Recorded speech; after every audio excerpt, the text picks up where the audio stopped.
നമസ്കാരം. മോഹൻലാലിനെ നായകനാക്കി പൃഥ്വിരാജ് സുകുമാരൻ സംവിധാനം ചെയ്ത ബ്രഹ്മാണ്ഡ ചിത്രമായ എമ്പുരാൻ സിനിമയുടെ ലോഞ്ചിങ് ആഘോഷമാക്കി മോഹൻലാൽ ആരാധകർ.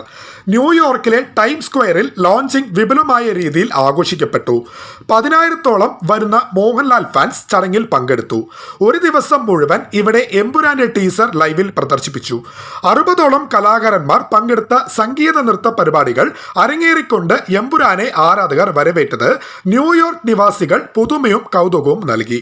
സ്ക്രീനിൽ തെളിയുന്ന മലയാളത്തിന്റെ സൂപ്പർ താരം മോഹൻലാൽ കാഴ്ചക്കാർക്ക് ഏറെ കൗതുകമായിരുന്നു. കേരളം കഴിഞ്ഞാൽ ഒരു മലയാള സിനിമയുടെ ഇത്തരം ചടങ്ങുകൾ നടക്കുക ദുബായിലാണ്. വലിയ ജനപങ്കാളിത്തത്തോടെ അമേരിക്കയിൽ ഇത്തരമൊരു ചടങ്ങ് നടത്തുക എന്നത് വലിയ ശ്രമകരമായ ഒരു കാര്യമാണ്. നീൽ വിൻസെന്റ് ആണ് ന്യൂയോർക്കിലെ ഈ ചടങ്ങിന്റെ കോർഡിനേറ്റർ. US-ലെ വിവിധ സ്ഥലങ്ങളിൽ നിന്നുള്ള ആരാധകർ ഈ ആഘോഷ പരിപാടിയിൽ പങ്കെടുക്കുകയുണ്ടായി. പ്രേക്ഷകർക്കിടയിൽ അത്രമാത്രം പ്രതീക്ഷ നൽകുന്ന മലയാളത്തിലെ എക്കാലത്തെയും വമ്പൻ ചിത്രം എന്ന് വിശേഷിപ്പിക്കാവുന്ന ചിത്രമാണ് മോഹൻലാൽ നായകനാവുന്ന എമ്പുരാൻ. ആശീർവാദ് സിനിമാസിന്റെ ബാനറിൽ ആന്റണി പെരുമ്പാവൂർ നിർമ്മിച്ച് പൃഥ്വിരാജ് സുകുമാരൻ സംവിധാനം ചെയ്യുന്ന ഈ ബ്രഹ്മാണ്ഡ ചിത്രം ലോകമെമ്പാടും മാർച്ച് 27-ന് പ്രദർശനത്തിനോടനുബന്ധിച്ച് ഭാഗമായിട്ടാണ് ഇത്രയും ഗംഭീരമായ രീതിയിൽ ഒരു ലോഞ്ചിങ് നടത്തിയിരിക്കുന്നത്. ഞായറാഴ്ച അർദ്ധരാത്രിയിലാണ് ചടങ്ങ് നടന്നത്.